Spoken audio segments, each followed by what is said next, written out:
Voici Marcos de Barcelone. Mais ce pourrait être n'importe qui, n'importe où. Il va être confronté à une situation qui se produit tous les jours dans des bureaux et des foyers partout dans le monde.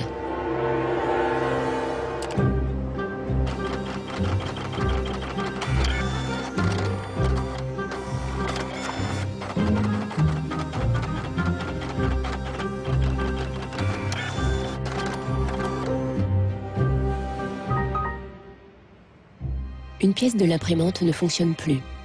Le fabricant dirige Marcos vers le service après-vente. El meu tècnic fa un diagnòstic previ, pero aquest diagnòstic ja són 15 euros més IVA. Seguramente será difícil encontrar las piezas para poder repararla. Realment, reparar-la no li surt molt a compte. Que reparar-la parlem d'uns 110, 120 euros. Tienes impresoras desde 39 euros. Per preu, té una impressora que té molta més velocitat d'impressió. Jo t'aconsellaria que miressis impressores noves. Així que, sens dubte, jo em compraria una nova, Ce n'est nullement une coïncidence si les vendeurs suggèrent tous d'acheter une nouvelle imprimante. S'il accepte, Marcos deviendra une victime de plus de l'obsolescence programmée. Le mécanisme secret situé au cœur de notre société de consommation. Notre but dans la vie est de consommer à crédit, d'emprunter de l'argent pour acheter des choses dont nous n'avons pas besoin. Nous vivons dans une société dominée par une économie de croissance dont la logique est non pas croître pour satisfaire les besoins, mais croître pour croître. Dans une société de croissance, quand il n'y a pas de croissance, c'est catastrophique. Si le consommateur n'achète plus, il n'y a plus de croissance économique. Planned obsolescence, the desire on the part of a consumer to own something a little newer, a little sooner than is necessary. Ce film révèle comment l'obsolescence programmée détermine nos vies depuis les années 20, lorsque les fabricants commencèrent à raccourcir la durée de vie des produits pour accroître la demande du consommateur. Ils décidèrent donc de réduire la durée de vie à 1000 heures. Nous découvrirons comment les designers et les ingénieurs ont été contraints d'adopter de nouvelles valeurs et de nouveaux objectifs. Ils ont recommencé à zéro pour concevoir quelque chose de plus fragile.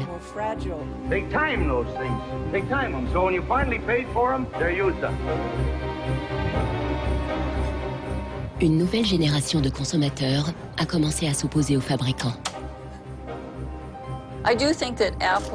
Il est clair que l'iPod d'Apple a été développé dans cette perspective de l'obsolescence programmée. Est-il possible d'imaginer une économie viable sans obsolescence programmée et sans impact sur l'environnement? Les générations futures ne nous pardonneront jamais quand elles découvriront la vérité sur le mode de vie gaspilleur des pays développés.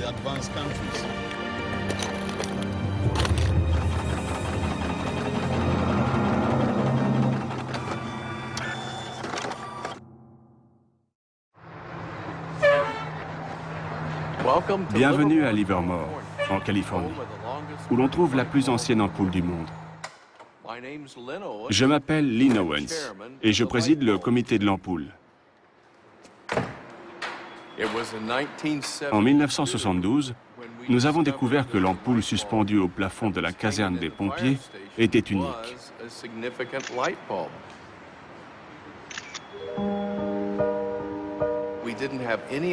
Nous ne savions pas qu'elle était si ancienne.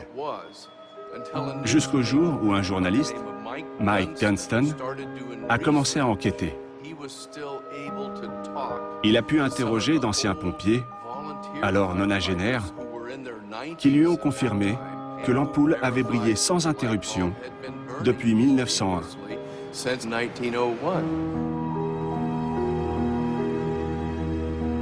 109 ans qu'elle éclaire, et ça continue.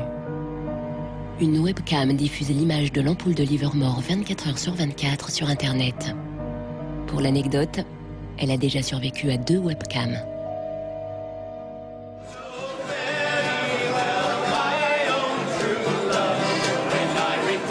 En 2001, pour les 100 ans de l'ampoule, les gens de Livermore ont organisé une grande fête d'anniversaire, à l'américaine. Nous pensions réunir 200 personnes au maximum. Au final, 800 ou 900 personnes sont venues.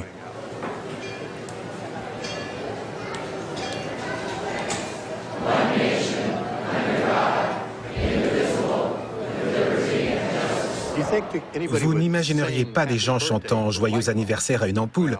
Moi non plus, et pourtant ils l'ont fait.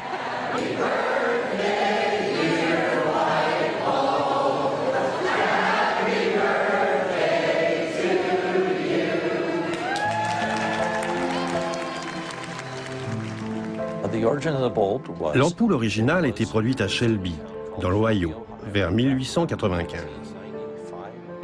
J'ai quelques photos des femmes qui l'avaient assemblée, et aussi des hommes qui avaient investi dans cette entreprise. Le filament a été inventé par Adolphe Chaillet. Il l'a conçu pour durer.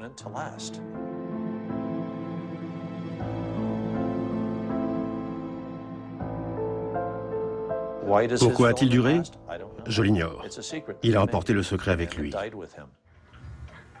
Le filament longue durée n'est pas le seul mystère dans l'histoire de l'ampoule. Il y a une autre énigme de taille. Comment ce produit simple est-il devenu la première victime de l'obsolescence programmée?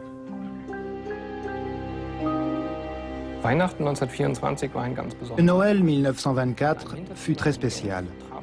Dans une arrière-salle de Genève, plusieurs hommes en costume rayé se sont réunis pour concevoir un plan secret. Ils allaient fonder le premier cartel international.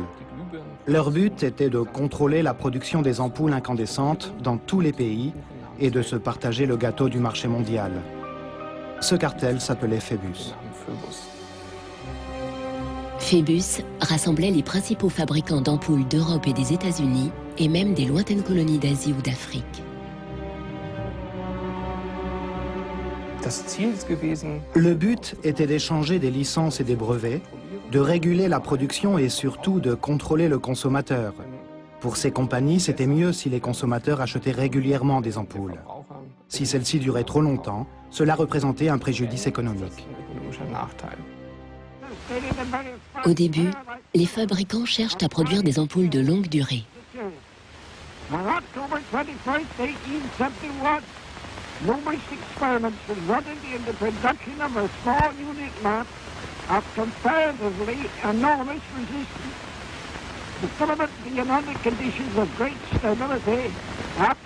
Les premières ampoules de Thomas Edison, commercialisées en 1881, avaient une durée de vie de 1500 heures.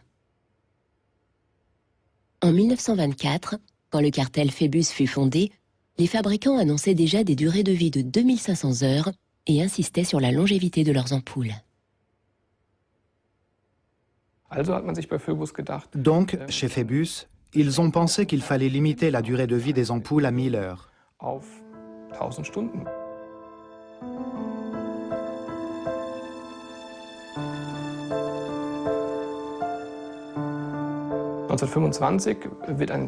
En 1925, le comité des 1000 heures est créé avec pour objectif de réduire la durée des ampoules à cette limite par des moyens techniques.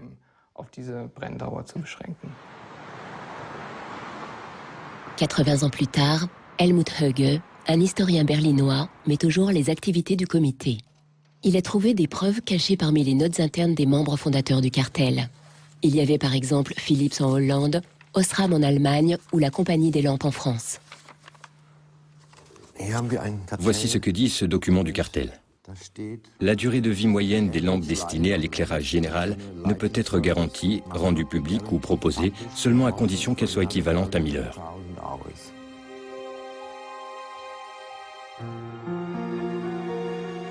Les fabricants, sous la pression du cartel, vont alors mener des expériences pour concevoir une ampoule plus fragile et conforme à la règle des 1000 heures.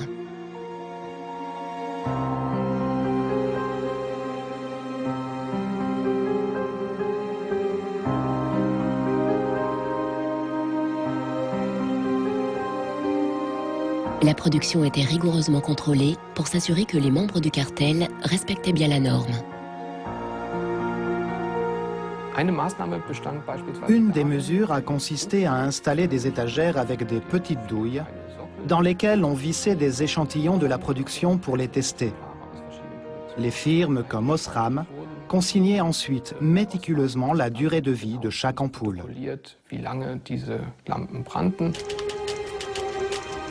Phébus faisait appliquer ces règles grâce à une bureaucratie très organisée. Ses membres étaient pénalisés si leur rapport mensuel sur les durées n'était pas aux normes.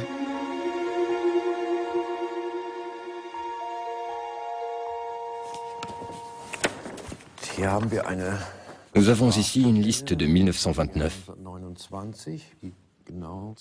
qui indique en francs suisses le montant des amendes payées par les membres du cartel si, par exemple, leurs ampoules dépassaient 1500 heures.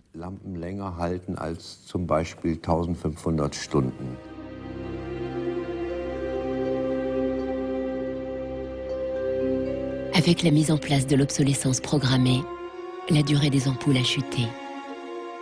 En seulement 2 ans, elle est passée de 2500 heures à moins de 1500. Dans les années 40, le cartel a atteint son but. La durée standard d'une ampoule est désormais fixée à 1000 heures.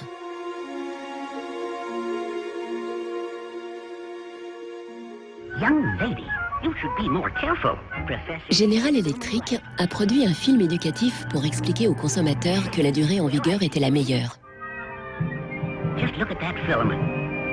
How long a light bulb lasts depends largely on how hot the filament is burned. Samples from every factory are tested to make sure that they're as good as we want them to be. Je comprends pourquoi c'était très tentant en 1932. À l'époque, le développement durable n'était pas encore au centre des préoccupations. Je ne pense pas qu'on imaginait la planète comme ayant des ressources limitées. On la voyait plutôt comme une source inépuisable.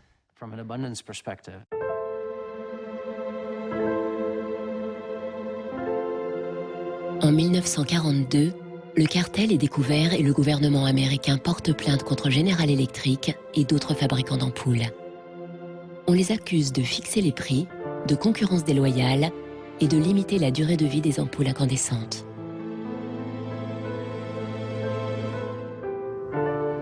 Après 11 ans de procès, la Cour prononce son jugement en 1953. General Electric et ses associés sont contraints, entre autres, de lever leurs restrictions sur la longévité des ampoules.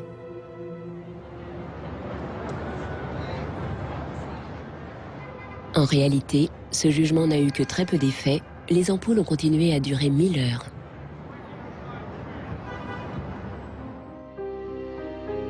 Dans les décennies suivantes, des centaines de brevets de fabrication d'ampoules ont été déposés, dont une pouvant durer 100 000 heures. Aucune d'elles n'est jamais parvenue sur le marché. Officiellement, Phébus n'a jamais existé, même si cette société a laissé des traces dans le domaine public. Sa stratégie consistait à changer de nom régulièrement. Ils se sont d'abord appelés International Electricity Cartel, puis ils ont changé à nouveau. Le plus important, c'est que l'idée de l'obsolescence comme institution existe encore.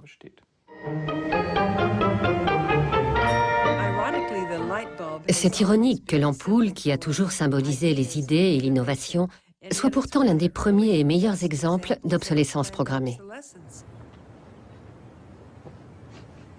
Nichols Fox habite dans un village reculé en Virginie. Elle écrit sur l'impact social de la technologie et parfois elle se lance dans la poésie.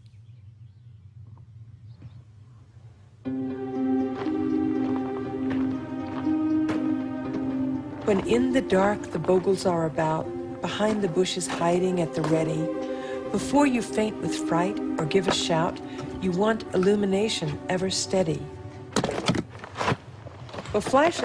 Pour moi, les lampes de poche sont indispensables, car à la campagne, il n'y a pas de réverbère. J'ai commencé à avoir de nombreux problèmes avec ces lampes. J'achetais de nouvelles ampoules et de nouvelles piles, mais elles ne marchaient toujours pas.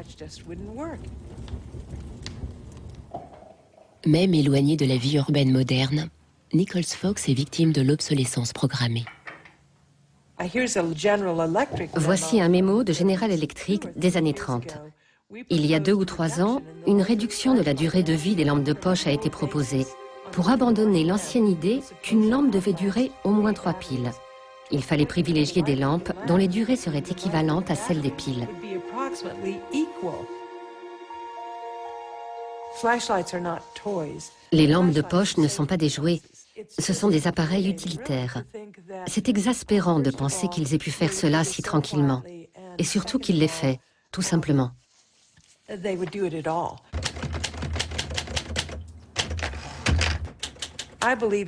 Je pense que nous devons tous nous plaindre quand les appareils ne fonctionnent pas. J'ai donc décidé d'écrire des sonnets de complainte. Pour les sonnets de complainte, je préfère la forme italianisante que Shakespeare utilisait. Instead, this box is filled with a collection of flashlights dead and way beyond repair. Scarcely used and coddled to perfection, their quick demise I cannot think is fair. So can it really be too much to ask that Ever-Ready's lights be made to last?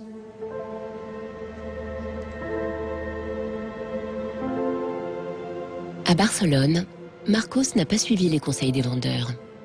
Il est déterminé à réparer son imprimante, même si le manuel d'utilisation ne mentionne pas du tout son problème.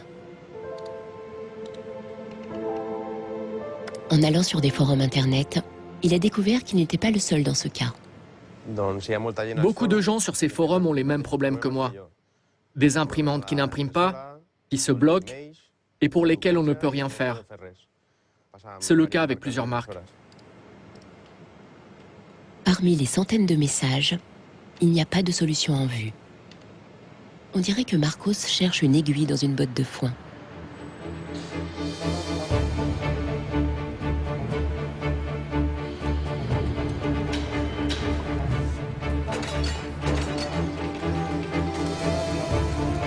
L'obsolescence programmée a émergé en même temps que la production en série et la société de consommation.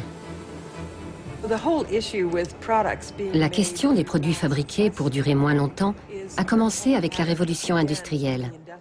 Les nouvelles machines produisaient des marchandises beaucoup moins chères, ce qui était très bien pour les consommateurs. Mais ils ne pouvaient pas suivre le rythme des machines. Il y avait un excès de production. Avec la production en série, les prix ont baissé et de nombreux produits sont devenus plus abordables. Mais les fabricants s'inquiétaient de savoir si le filon allait durer encore longtemps. Que se passerait-il une fois que le consommateur aurait satisfait tous ses besoins? Déjà en 1928, un influent magazine de publicité déclarait « Un produit qui ne s'use pas est une tragédie pour les affaires ».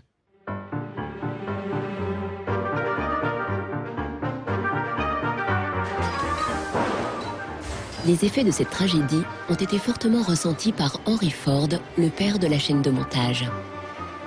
Ford voulait que son modèle T soit à la portée du consommateur moyen. Il l'a donc produite en série sur un modèle de base immuable, fiable et conçu pour durer. C'était un modèle bruyant, puant et sale qui rendait les femmes malheureuses. Mais les hommes le traitaient comme s'il s'agissait d'un tracteur. C'était le cheval de trait de l'Amérique. La stratégie du modèle unique a si bien marché qu'au début des années 20, la moitié des automobiles dans le monde étaient des Ford T.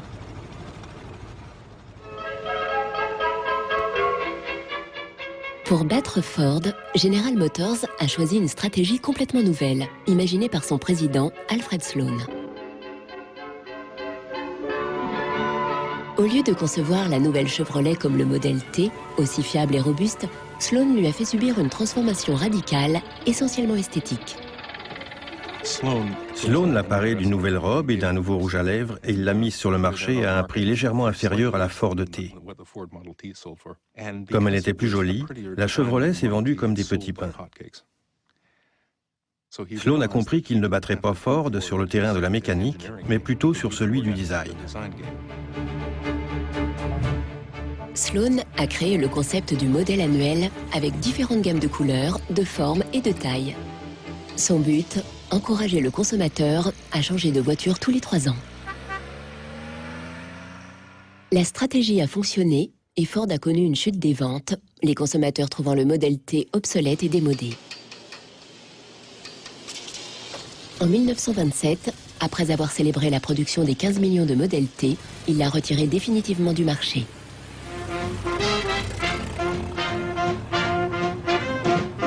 Ford a alors adopté la même stratégie que General Motors en proposant de nouveaux modèles chaque année. Le marché de l'automobile a alors explosé en entraînant avec lui l'économie du pays.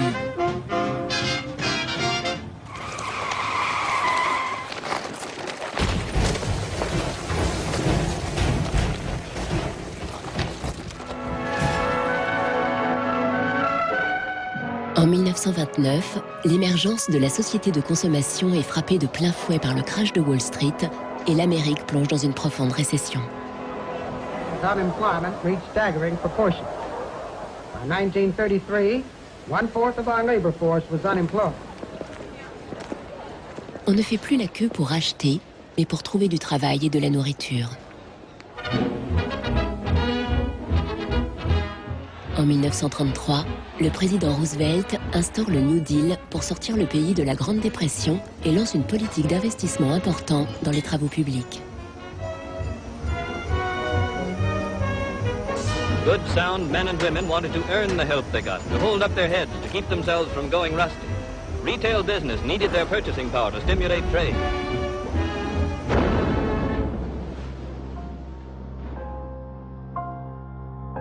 Mais le New Deal ne fait pas l'unanimité. Une idée radicalement différente fait son apparition à New York. Bernard London, un éminent courtier en immobilier, propose d'en finir avec la dépression en déclarant l'obsolescence programmée obligatoire. C'était la première fois que ce concept était officialisé. Bernard London proposait d'assigner une limite de vie à tous les produits. Ils seraient ensuite considérés comme légalement morts. Les consommateurs pourraient les retourner à un organisme gouvernemental qui les détruirait. Si quelqu'un conservait un article au-delà de la date limite, il serait passible d'une amende. Grâce à cette date limite, la consommation et le besoin de produire des biens de consommation seraient relancés. J'ai trouvé que c'était une idée géniale. London pensait qu'en rendant l'obsolescence programmée obligatoire, l'industrie se remettrait en marche, les gens consommeraient à nouveau et le plein emploi serait de retour. Il cherchait à trouver un équilibre entre le capital et le travail, où il y aurait toujours un marché pour de nouveaux produits. Il y aurait toujours besoin de main-d'œuvre et le capital serait ainsi récompensé. Gilles Slade est venu à New York pour enquêter sur la personne qui est à l'origine de cette idée. London, un juif originaire d'Europe de l'Est, est arrivé aux États-Unis au début du XXe siècle. Il prospère dans l'immobilier, devient millionnaire et investit dans plusieurs projets à New York. L'homme aimait faire des affaires. C'était un capitaliste, mais il était aussi un philanthrope. Il s'intéressait au bien-être de ses semblables. Il participe à de nombreux projets de bienfaisance, parmi lesquels une école pour enfants juifs et pauvres. On ignore si pour Bernard London, l'obsolescence programmée est seulement une question de profit ou bien une façon d'aider les chômeurs. Gilles Slade veut en savoir davantage sur ses motivations et a retrouvé quelqu'un qu'il a connu personnellement. J'ai une photo de Bernard London. Incroyable. Sauriez-vous le reconnaître? Ne me dites rien. Intéressant. Le voilà avec son allure d'intellectuel.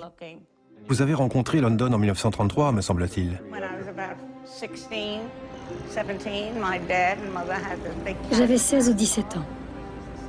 Mes parents avaient une grosse Cadillac qui avait la taille d'un Zeppelin. Ma mère conduisait, mon père était devant et monsieur et madame London étaient à l'arrière de la limousine. Mon père a dit que monsieur London devait m'expliquer sa philosophie.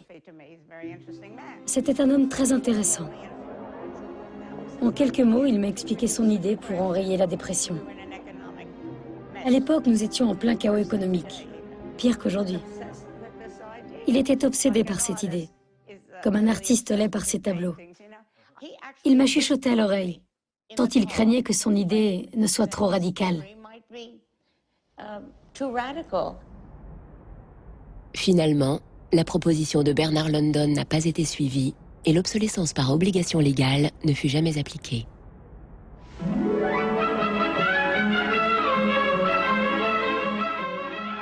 Dans les années 50, l'idée ressurgit, mais avec une différence cruciale. Au lieu d'imposer l'obsolescence programmée aux consommateurs, elle les séduirait. Planned obsolescence. The desire on the part of a consumer to own something a little newer, a little better, a little sooner than is necessary. We certainly in America and by now... C'est Brooks Stevens qui parle, l'apôtre de l'obsolescence programmée dans l'Amérique d'après-guerre. Ce brillant designer a créé des appareils ménagers, des voitures, des trains, en ayant toujours en tête l'obsolescence programmée.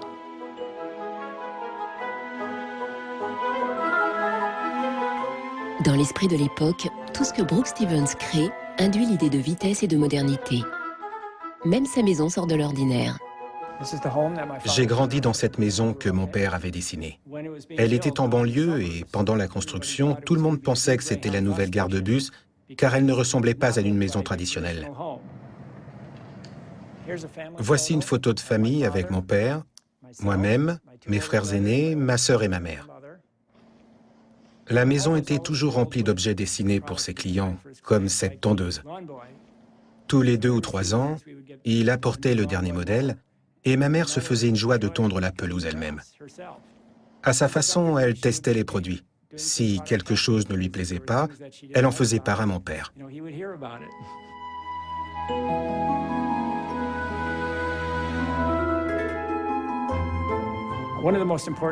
Pour mon père, n'importe quel objet qu'il dessinait devait toujours sortir de l'ordinaire. Il détestait la banalité et les produits qui ne suscitaient aucun désir d'achat chez le consommateur. Unlike the European approach of the past where they tried to make the very best product and make it last forever, meaning you bought such a fine suit of clothes that you were married in it and then buried in it and never a chance to renew it, the approach in America is one of making the American consumer unhappy with the product that he has enjoyed the use of for a period, have him pass it on to the second-hand market and obtain the newest product with the newest possible look. Stevens a parcouru l'Amérique pour promouvoir l'obsolescence programmée, discours après discours. Ses propos sont devenus comme une sorte d'évangile.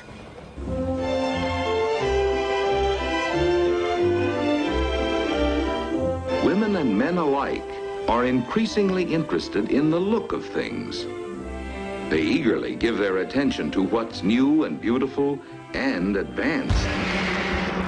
Oldsmobile's elegant golden rocket. Sports outfit by Pat Primo of Los Angeles.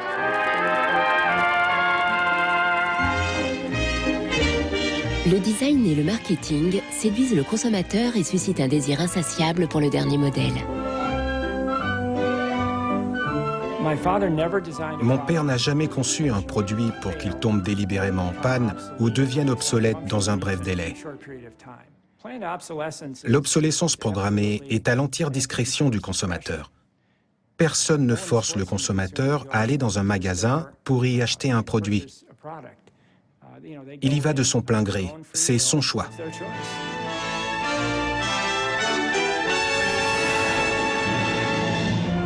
Liberté et bonheur grâce à la consommation sans limite. L'American Way of Life des années 50 a servi de fondement à la société de consommation que nous connaissons aujourd'hui.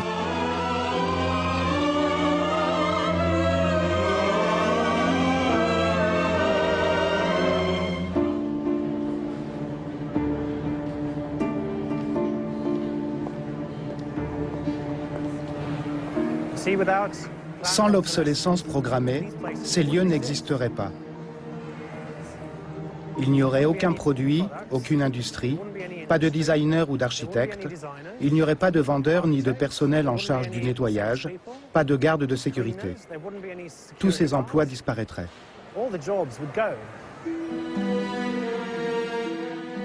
L'obsolescence programmée est à la base de la formidable croissance économique qu'a connue le monde occidental à partir des années 50.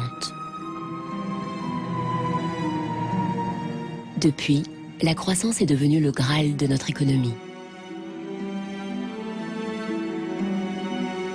Nous vivons dans une société de croissance dont la logique est non pas croître pour satisfaire les besoins, mais croître pour croître, croître à l'infini, faire croître sans limite la production, et pour justifier cette croissance de la production, faire croître sans limite la consommation. Serge Latouche, un des critiques de la société de croissance les plus connus, a beaucoup écrit sur ces mécanismes. Au fond, il y a 3 instruments fondamentaux qui sont la publicité, l'obsolescence programmée et le crédit.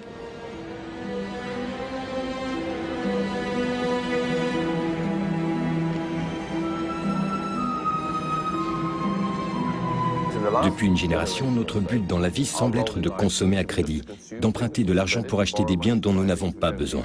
Cela n'a aucun sens. Les critiques de la société de croissance mettent en valeur le fait qu'elle n'est pas viable à long terme, car elle se base sur une contradiction flagrante. Celui qui croit qu'une croissance infinie est compatible avec une planète finie est soit un fou, soit un économiste. Le drame, c'est qu'au fond, nous sommes tous des économistes maintenant. Est-il vraiment nécessaire de créer un nouveau produit toutes les 3 minutes quelque part dans le monde? Je crois que beaucoup de gens se sont rendus compte que les choses devaient changer, surtout quand les politiciens leur ont dit d'acheter et de consommer pour relancer l'économie. On peut dire qu'avec la société de croissance, on est embarqué dans un bolide qui, désormais, manifestement, n'a plus de pilote, qui va à toute allure et dont on peut prévoir le destin, qui est soit de se fracasser contre un mur, soit de sombrer dans un précipice.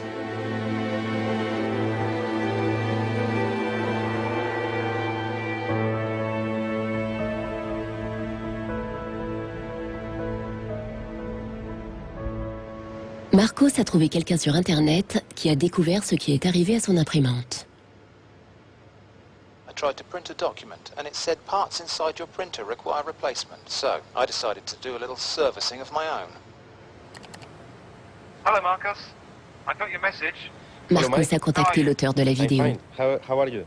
I looked into it, and it turns out that there's a thing in the bottom of the printer called a waste ink reservoir. And the way inkjet printers work is they constantly have to clean the print heads, and they do that by squirting ink through them down a hole in the bottom of the printer into this great big sponge. There's just a preset time when it's squirted a certain number of drops down there, that then the printer decides it's full of ink and won't function anymore. The justification is they don't want to put ink all over your desk. But I think the problem goes deeper than that. It's the way the technology works. It's just designed to fail.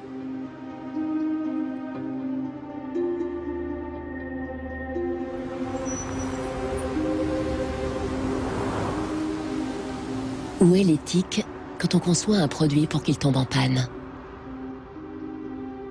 Gilles Slade se demande comment ont réagi les ingénieurs lorsque l'obsolescence programmée s'est généralisée. Dans les années 50, il y a eu un débat parmi les ingénieurs pour savoir si oui ou non il fallait programmer la mort d'un produit. Une grande partie du débat est parue dans le magazine Design News. On demandait de plus en plus aux ingénieurs de prévoir des procédés techniques pour réduire la durée de vie des produits.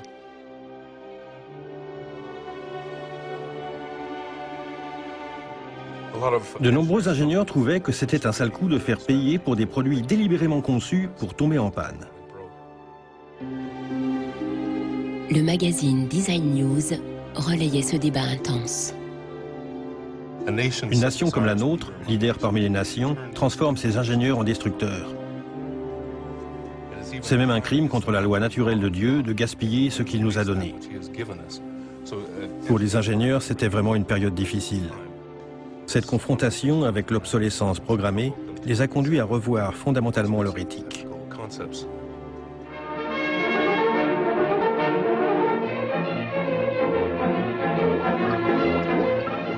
Le dilemme est même apparu au-delà de la presse spécialisée. Dans ce film britannique de 1951, un jeune chimiste audacieux invente un fil qui repousse la saleté et qui ne s'use pas. Il est persuadé d'avoir fait une découverte incroyable.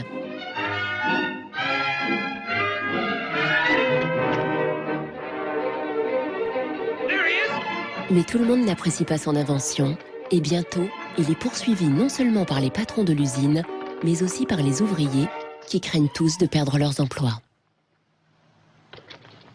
C'est très intéressant. Ça me rappelle quelque chose qui est vraiment arrivé dans l'industrie du textile. En 1940, DuPont, le géant de la chimie, lance une fibre synthétique révolutionnaire, le nylon. Les filles font de longues queues pour acheter ces nouveaux bas très résistants. J'ai ici une photo de moi en collant.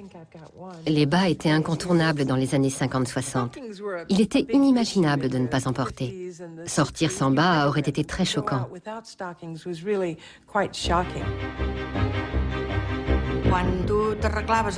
Le dimanche, quand on s'habillait pour sortir, pour aller au cinéma ou pour aller danser, habituellement on mettait une belle robe et de jolis bas.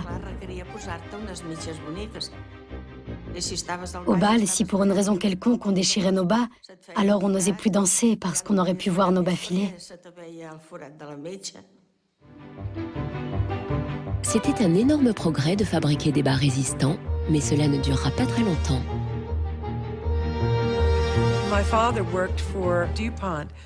Avant et après la guerre, mon père travaillait chez DuPont, au département nylon.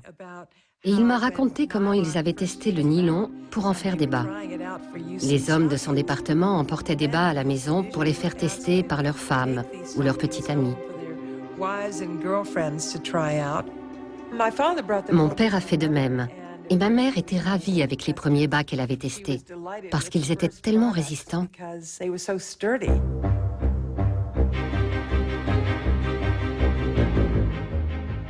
Les chimistes avaient toutes les raisons d'être fiers de leur trouvaille. Même les hommes vantaient les mérites des bas en nylon. Le problème, c'est que les bas, ça marchait trop bien, parce qu'ils étaient trop résistants. Les femmes étaient très contentes, parce qu'ils ne filaient pas. Mais les fabricants qui les produisaient en vendaient forcément moins.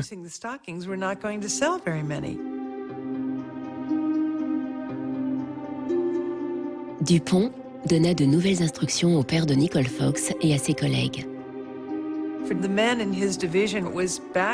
Les employés de son département ont dû se remettre à l'ouvrage pour essayer de faire des fibres plus fragiles, de façon à ce que les bas filent plus souvent et ne durent pas si longtemps.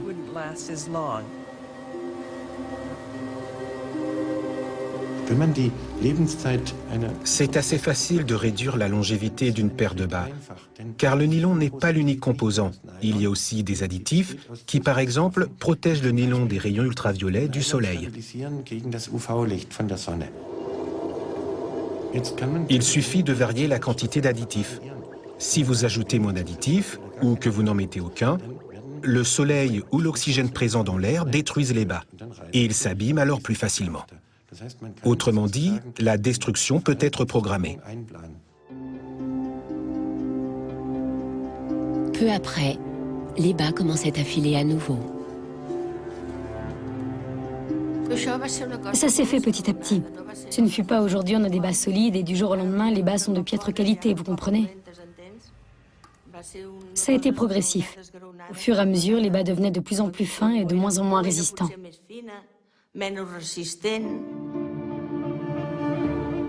Les mêmes chimistes qui avaient appliqué leur savoir-faire pour fabriquer des bas résistants ont dû se résigner à suivre l'air du temps et les ont rendus plus fragiles. Le fil éternel a fini par disparaître des usines, comme au cinéma. We need control of this discovery. Complete control. If you want twice the amount in that contract, we will pay it. $250,000. To suppress it. Yes. Comment ont réagi les ingénieurs de DuPont face à la réduction délibérée de la vie du produit? Les ingénieurs ont dû se sentir frustrés de devoir utiliser leur savoir-faire pour créer un produit de qualité inférieure après tous les efforts accomplis. Il se peut aussi que, pour eux, créer des produits solides ou fragiles, ça leur était égal. Ça faisait partie de leur travail.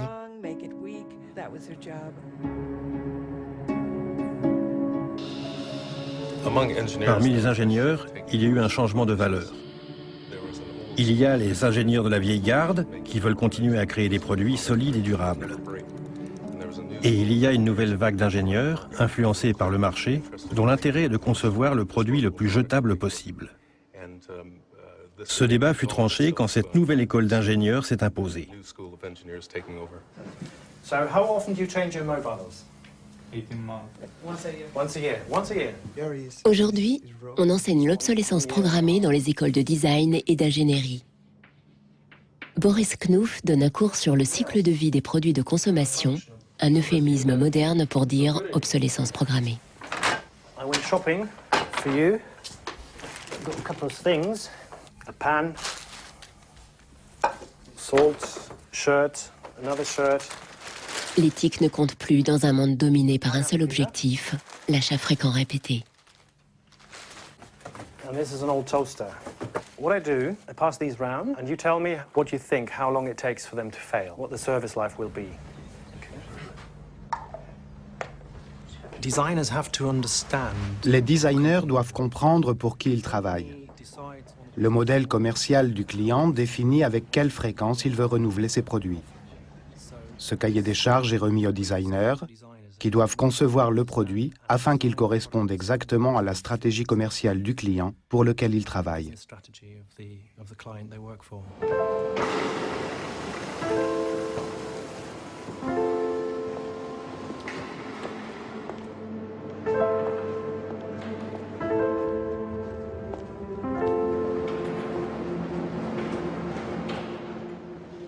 En parcourant la notice de plusieurs imprimantes, Marcos s'est rendu compte que leur durée de vie est fixée par les ingénieurs dès le départ.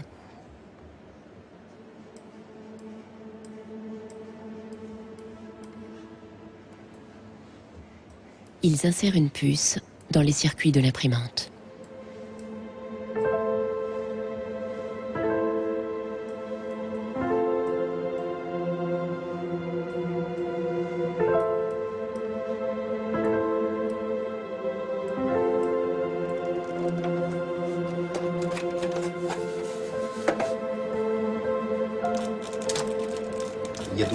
J'ai trouvé la puce.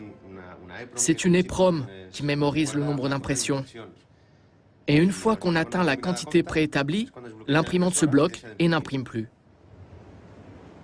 Maintenant qu'il a trouvé le coupable, Marcos va tenter de faire fonctionner de nouveau son imprimante.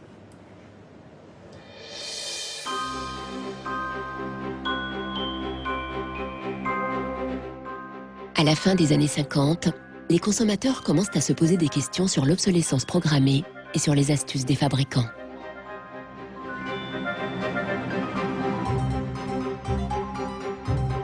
L'Association des consommateurs américains teste une large gamme de produits en se concentrant sur leur longévité.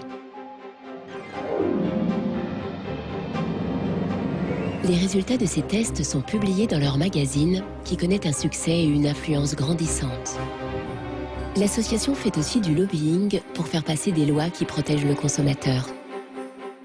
20 ans plus tard, elle remporte une victoire sur l'obsolescence programmée quand les premières lois sur la garantie des produits entrent en vigueur.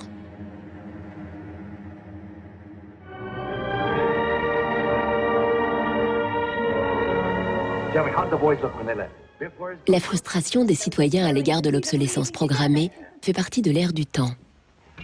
Même Arthur Miller y fait référence dans sa célèbre pièce Mort d'un commis voyageur. Once in my life, I'd like to own something outright before it's broken. I'm always in a race with the junkyard. Just finished paying for the car and it's on its last legs. The refrigerator consumes belts like a crazy maniac. They time those things. They time them, so when you finally paid for them, they're used up. The Waste Makers, publié en 1960, est le premier ouvrage qui analyse l'obsolescence programmée.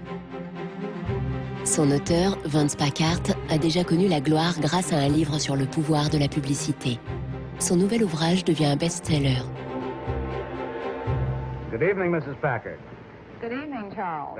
Lors d'une rare apparition télévisée, il évoque le futur d'une société vouée au consumérisme et au gaspillage. I have a feeling that we're in for some grim days ahead. I think the over-commercialization of American life is starting to change our American character in some ways that disturb me. I think we're becoming more self-indulgent as a people. And I think to some extent we're being encouraged to be more self-indulgent. Well, that's kind of a grim prophecy. Well, I wish I could be more cheerful.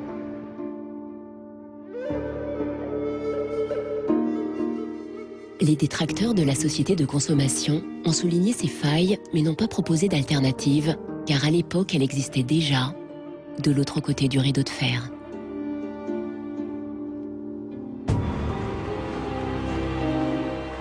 À la fin des années 50, en pleine guerre froide, il semblait encore possible que le communisme s'impose au capitalisme comme système économique et politique.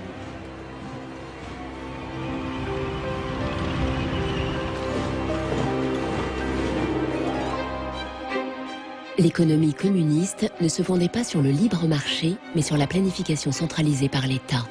Dans ce système, inefficace et souffrant d'une insuffisance chronique de ressources, l'obsolescence programmée n'avait aucun sens.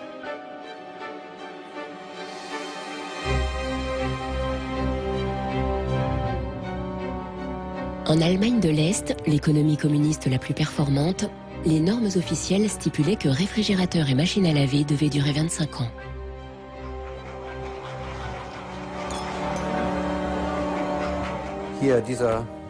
J'ai acheté ce réfrigérateur est-allemand en 1985, donc il a au moins 24 ans. L'ampoule date de la même époque. Je n'ai jamais eu à la remplacer. Elle a aussi presque 25 ans.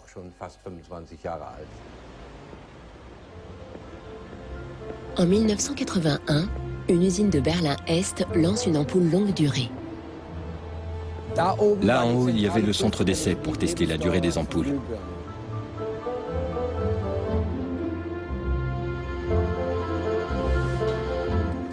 Le fabricant est-allemand présente sa nouvelle ampoule à une foire internationale à la recherche de clients en Occident.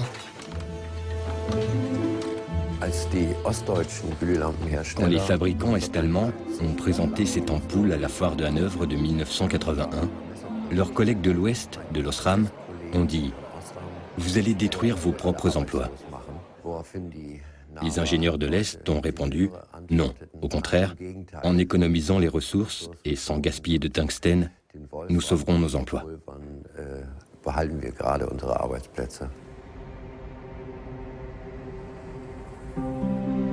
Les acheteurs occidentaux ont refusé l'ampoule. En 1989, après la chute du mur de Berlin, l'usine a été fermée et la production s'est arrêtée.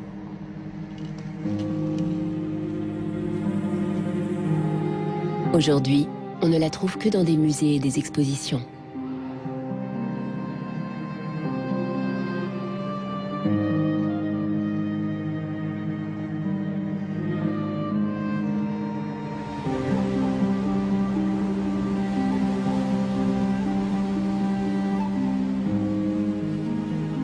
Après la chute du mur, le consumérisme effréné est aussi bien présent à l'Est qu'à l'Ouest.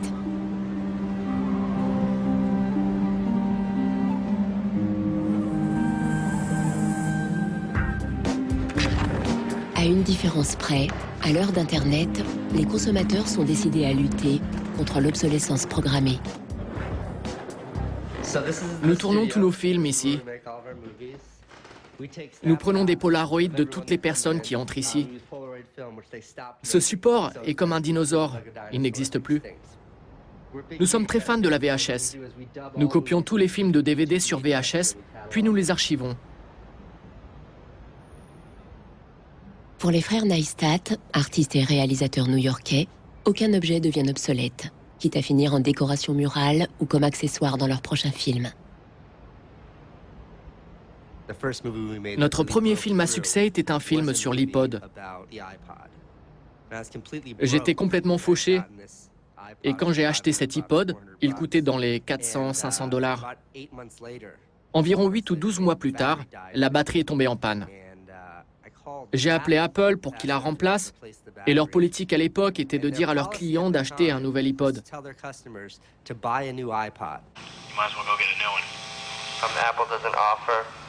Apple doesn't offer a new battery for the iPod? No. It wasn't that the battery died that was annoying. Que la batterie soit morte ne m'embêtait pas, car quand la batterie de mon portable Nokia ou de mon ordinateur portable Apple ne marche plus, je peux les remplacer. Mais avec l'iPod, qui n'était pas donné, si la batterie lâchait, c'était l'appareil tout entier que l'on devait remplacer.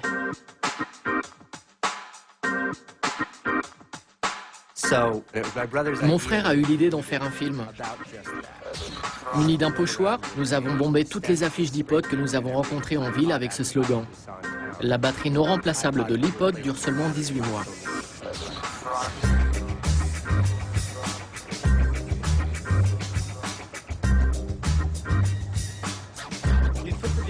On a posté la vidéo sur notre petit site iPodsDirtySecret.com. Et en un mois ou 6 semaines, il y a eu 5 ou 6 millions de visites. Le site a explosé. À San Francisco, l'avocate Elizabeth Pritzker entend parler de la vidéo et avec ses associés décide de porter plainte contre Apple.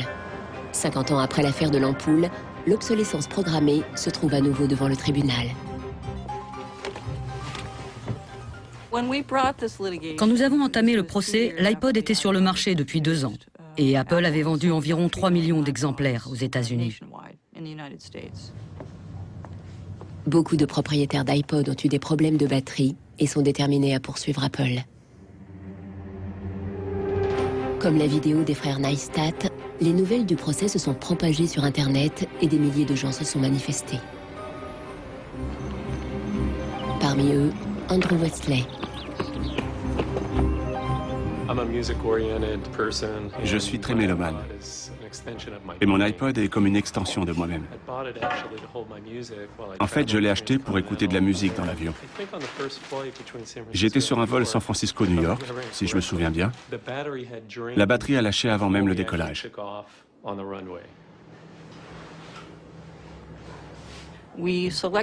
Parmi les consommateurs qui nous avaient contactés, nous en avons choisi quelques-uns pour être les plaignants de notre recours collectif.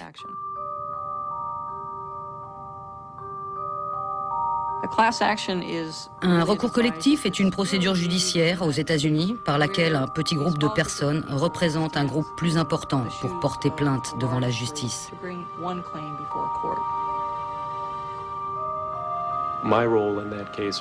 Comme plaignant, je représentais des milliers, peut-être des dizaines de milliers de personnes. L'affaire a été baptisée Wesley contre Apple. Quand mes amis et ma famille ont appris que c'était un procès important, ils ont pensé que j'étais devenu un extrémiste, une sorte d'Erin Brockovich.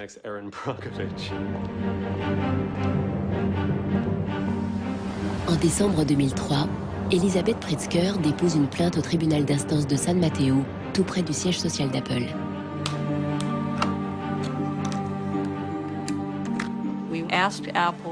Nous avons demandé à Apple de fournir de nombreux documents techniques sur la durée de la batterie de l'iPod. Et on a reçu beaucoup de données techniques sur son design et sur les essais pratiqués sur les batteries.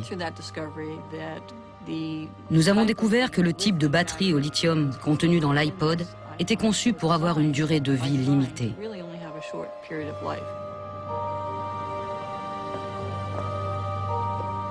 Il est clair que l'iPod d'Apple a été développé dans la perspective de l'obsolescence programmée. Le procès n'est jamais arrivé à terme. Après quelques mois de tension, les deux parties sont parvenues à un accord. Apple a mis en place un service de remplacement des batteries et a prolongé la garantie à 2 ans. Les plaignants ont été dédommagés. Andrew Wesley a accepté un bon de $50 pour l'achat d'un nouveau produit Apple. Je suis resté l'un de leurs clients. J'ai acheté un ordinateur portable haut de gamme et je n'ai pas pu m'empêcher de penser qu'en réalité, le vrai bénéficiaire de l'indemnité, ce n'était pas moi, mais bien Apple.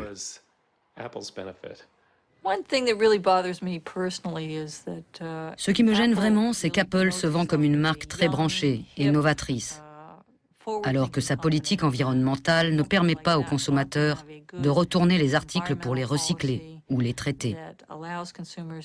C'est contraire à toute logique et c'est contraire à son message.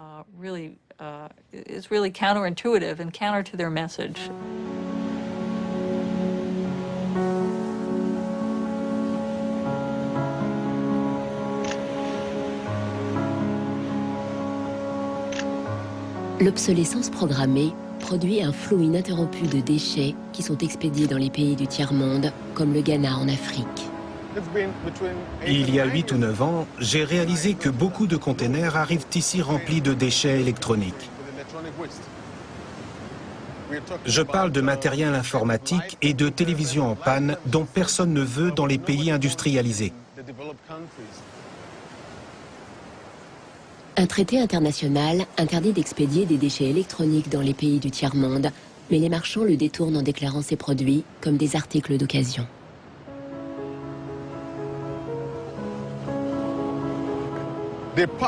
Ils mettent en avant le matériel électronique en bon état, environ 10 articles dans chaque conteneur de 12 mètres, alors que tout le reste du conteneur est rempli de déchets électroniques.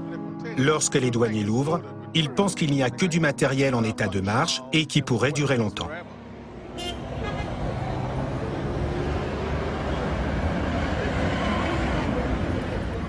Les conteneurs sont déchargés dans la zone portuaire où des hommes d'affaires locaux achètent les appareils électroniques qui fonctionnent encore ou qui peuvent être réparés. De là, le matériel part à Accra. Au Ghana, ce qui peut être réparé n'est pas jeté aussi facilement. Andrew Owusu achète des ordinateurs en provenance d'Europe, puis les remet à neuf pour ses clients. Cette machine vient d'Espagne. J'ai vu que le disque dur ne marchait plus. J'ai changé le disque et maintenant elle fonctionne. Pour celle-ci, le problème venait de la carte graphique. Je l'ai changée et maintenant elle est en état de marche. Si je repère la panne, ça me prend de 10 à 30 minutes pour la réparer. Andrew Owusu revend ses ordinateurs aux étudiants, aux écoles et aux petites entreprises. Il ne comprend pas cette mentalité de gaspillage des pays industrialisés. Ici en Afrique, ce n'est pas donné à tout le monde d'avoir un ordinateur. C'est pour cela qu'ici, nous ne jetons rien, nous réparons.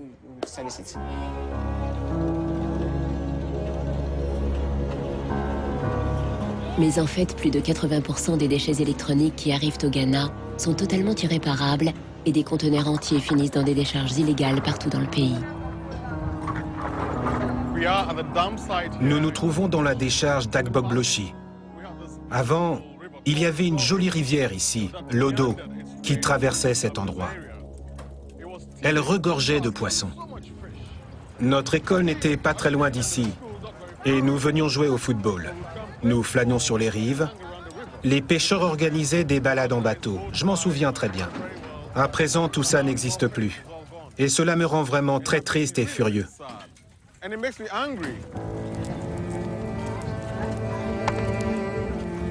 Aujourd'hui, les jeux des enfants ont laissé place aux jeunes défavorisés qui recherchent de la ferraille.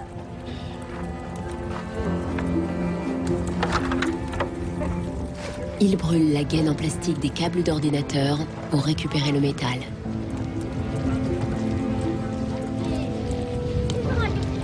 We get some from the computer, TV, and then the machines. The work is not good. Sometimes we get diseases like coffee. But sometimes with some glass carton. If evening time you can sleep and you stand up. Les plus jeunes ratissent les déchets à la recherche de la moindre miette de métal que leurs aînés auraient pu oublier. Le métal est acheté par des ferrailleurs qui le revendent là où se développe une économie de croissance.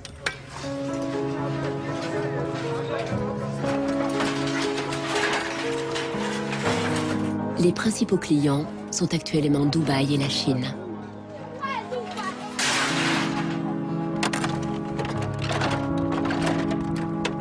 Certains des responsables de ces cargaisons disent « Nous voulons diminuer la fracture numérique entre l'Europe et l'Amérique d'une part et l'Afrique d'autre part. » Mais la réalité, c'est que les ordinateurs qui sont expédiés ici sont hors service.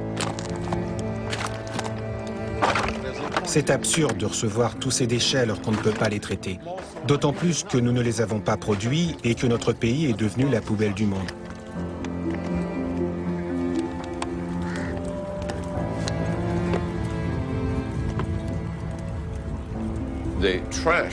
Ces déchets, cachés si longtemps pendant l'ère industrielle, sont maintenant entrés dans nos vies et nous ne pouvons plus les ignorer. L'économie du gaspillage vit ses derniers moments, car nous n'avons littéralement plus de place où stocker les déchets. L'obsolescence programmée s'est propagée pour des raisons économiques. Il est plus intéressant pour une compagnie de concevoir un produit qui ne dure pas plus de 3 ans ou 1000 heures parce qu'elle peut alors vendre davantage de produits.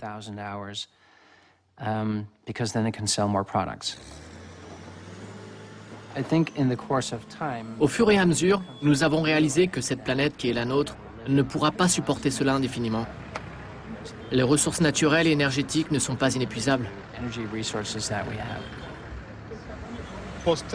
Les générations futures ne nous pardonneront jamais quand elles découvriront la vérité sur le mode de vie des pays développés, qui est basé sur le gaspillage.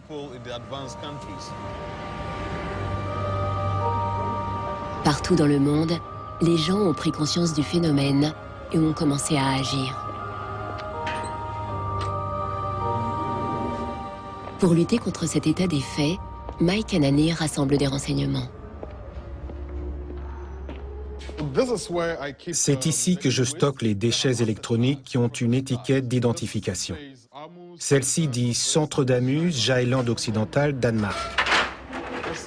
Celui-là vient d'Allemagne, envoyé ici pour être jeté. Collège de Westminster, ville de Leeds, Royaume-Uni. Celui-là vient d'Italie. Apple. Apple devrait faire mieux. Il se targue d'être écologique. Pourtant, beaucoup de produits Apple finissent à la décharge. J'ai créé une base de données avec les étiquettes, les adresses et les numéros de téléphone des compagnies auxquelles appartenaient ces déchets électroniques qui ont été envoyés au Ghana. Mike prévoit de transformer ces renseignements en preuves pour intenter un procès.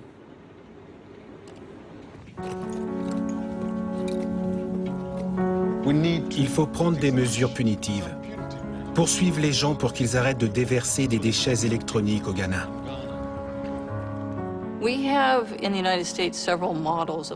Aux États-Unis, nous avons plusieurs modèles de loi qui pourraient s'adapter à ce cas de figure, comme la loi de l'air propre ou la loi de l'eau propre. Ce type de législation pourrait être facilement transposé au domaine de l'industrie électronique, en exigeant des fabricants qu'ils se débarrassent de leurs produits en tenant compte de l'environnement. Je crois que nous devons continuer sur cette voie. Il faut se rassembler, utiliser Internet et les blogs, et surtout s'unir, car l'union fait la force. Et c'est le seul moyen de changer les choses.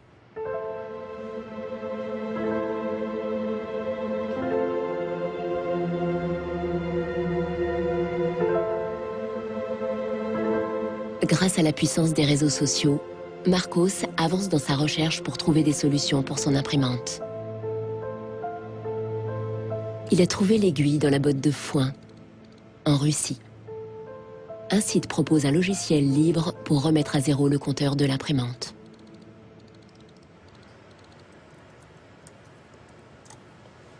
Le programmeur a même pris la peine d'expliquer ses motivations personnelles. Some cryptic message. What parts inside your printer require service maintenance. This happens due to bad construction. This is their business model. Not a good one for user and environment. So I looked and found a way to make user-friendly software to allow active users reset an in-part counter. Marcos ne sait pas à quoi s'attendre, mais il télécharge le logiciel. Depuis un petit village en France, John Takara combat l'obsolescence programmée en aidant les gens du monde entier à partager leurs idées en matière de design et d'affaires. Dans les pays pauvres, les choses sont systématiquement réparées. Pour les gens du Sud, jeter un produit à la moindre panne est totalement choquant et inconcevable. D'ailleurs, en Inde, il y a un mot, jugad, pour décrire cette tradition de réparer les choses, quelle que soit la difficulté.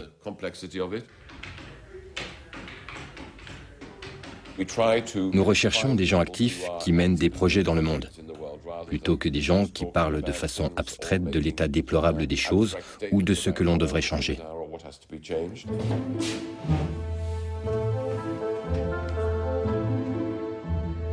Parmi ces gens, il y a Warner Phillips, descendant de la dynastie des fabricants d'ampoules.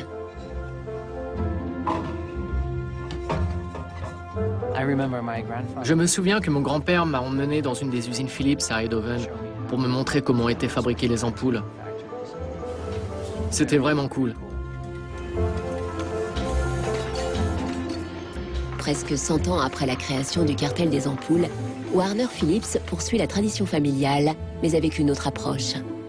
Il produit une ampoule à LED qui dure 25 ans.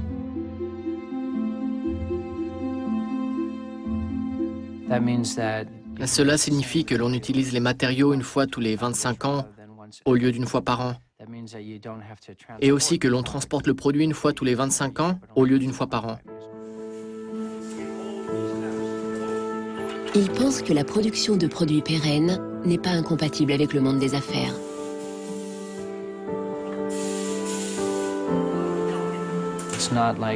Ce n'est pas comme s'il y avait un monde écolo et un monde des affaires. Les deux vont de pair. C'est la meilleure base pour monter une entreprise. Et je crois que la seule façon d'y parvenir, c'est de prendre en compte le coût réel des ressources qui ont été utilisées. Il faut aussi regarder l'énergie consommée et la consommation indirecte d'énergie générée par le transport. Si on faisait vraiment payer aux transporteurs le coût réel du transport, sans parler du fait que le pétrole est une ressource non renouvelable et pour lequel on n'a pas vraiment de substitut, je dirais que le prix du transport devrait être multiplié par 20 ou 30. Avec un prix du kilomètre transporté multiplié par 20 ou 30, ça changerait beaucoup de choses. Même l'ampoule la plus simple serait beaucoup plus chère si on incluait tous les coûts annexes, les émissions de carbone, les matières premières, l'impact environnemental et enfin le traitement et le recyclage. Et si nous répercutions tout cela sur chaque produit manufacturé, les fabricants et les entreprises auraient tout intérêt à concevoir des produits qui durent toute une vie.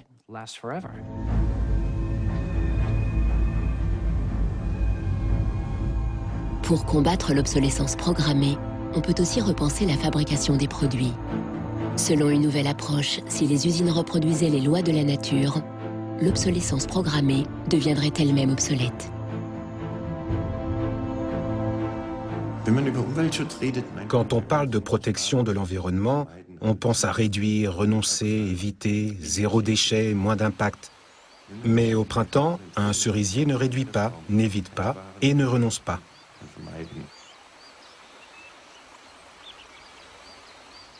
En fait, la nature surproduit. Les fleurs flétries, les feuilles mortes et les autres restes organiques ne sont pas des déchets. Ils nourrissent d'autres organismes. C'est un cycle permanent. La nature ne produit que des nutriments, pas des déchets. Brongart soutient que l'industrie peut imiter le cycle vertueux de la nature. Et il l'a prouvé en réinventant les procédés de fabrication d'une compagnie textile en Suisse.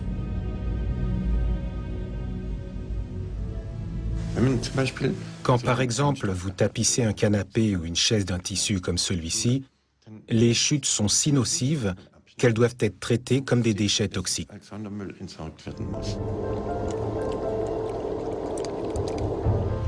Des centaines de teintures et de produits chimiques hautement toxiques étaient utilisés habituellement dans cette usine. Pour la fabrication des nouveaux tissus, Brongart et son équipe ont réduit la liste à 36 produits, tous biodégradables. On sélectionne seulement des ingrédients que l'on pourrait manger. Si vous vouliez, vous pourriez les mélanger avec vos céréales. Brongart est persuadé que son concept peut s'appliquer à tout type de procédés industriels. On peut réinventer chaque chose pour la rendre utile d'un point de vue biologique ou technique. Dans une société basée sur le gaspillage, tout produit périssable crée un problème de déchets. Mais si une société crée des nutriments, les produits de courte durée offrent une chance de produire quelque chose de nouveau. Pour les détracteurs les plus radicaux de l'obsolescence programmée, changer le modèle de production est insuffisant. Il faut repenser entièrement le système économique ainsi que nos valeurs. C'est une vraie révolution. C'est d'abord une révolution culturelle, parce que c'est un changement de paradigme, c'est un changement de mentalité. Cette révolution, c'est la décroissance. Comme Brooke Stevens dans les années 50, Serge Latouche va de conférence en conférence. Il propose d'en finir avec la société de croissance. La décroissance, c'est un slogan provocateur qui a pour fonction de rompre avec le discours un peu euphorisant de la croissance possible, infinie, soutenable, et donc pour marquer la nécessité de changer de logique, de sortir de cette logique de la démesure. L'essentiel du programme, en quelque sorte de la décroissance, tient en un mot réduire. Réduire notre empreinte écologique, réduire nos gaspillages, notre surproduction, notre surconsommation. Réduisant la consommation, en réduisant la production, mais en libérant du temps libre, on peut développer d'autres formes de richesse qui ont l'avantage de ne pas s'épuiser quand on les consomme, comme l'amitié, le savoir.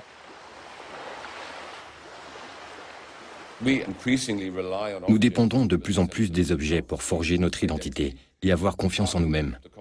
Sans doute parce que les choses qui auparavant façonnaient notre identité, comme l'adhésion à une communauté, l'attachement à une terre ou tout autre lien social, ont été remplacées par le consumérisme.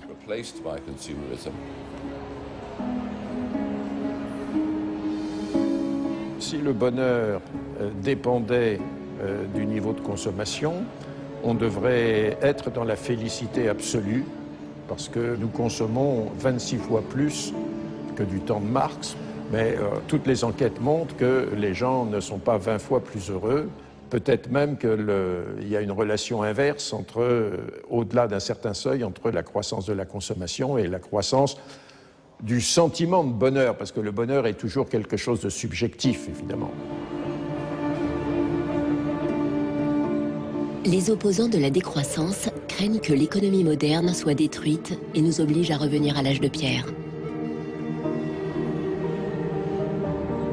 Revenir à une société soutenable, c'est-à-dire une société dont l'empreinte écologique ne dépasse pas une planète, eh bien, ça n'est pas revenir à l'âge de pierre, c'est revenir, toutes choses égales d'ailleurs, pour un pays comme la France, aux années 60. Ça n'est pas vraiment l'âge de pierre. On peut dire que la société de décroissance réalise la vision de Gandhi qui disait le monde est assez grand pour satisfaire les besoins de tous, mais il sera toujours trop petit pour satisfaire l'avidité de quelques-uns.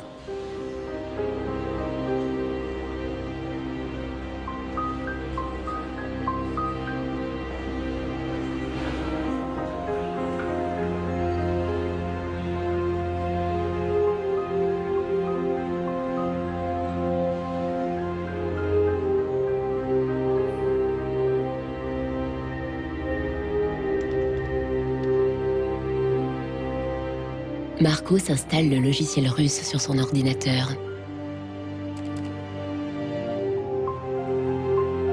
Le nouveau logiciel lui permet de réinitialiser la puce de comptage de son imprimante. L'imprimante se débloque immédiatement.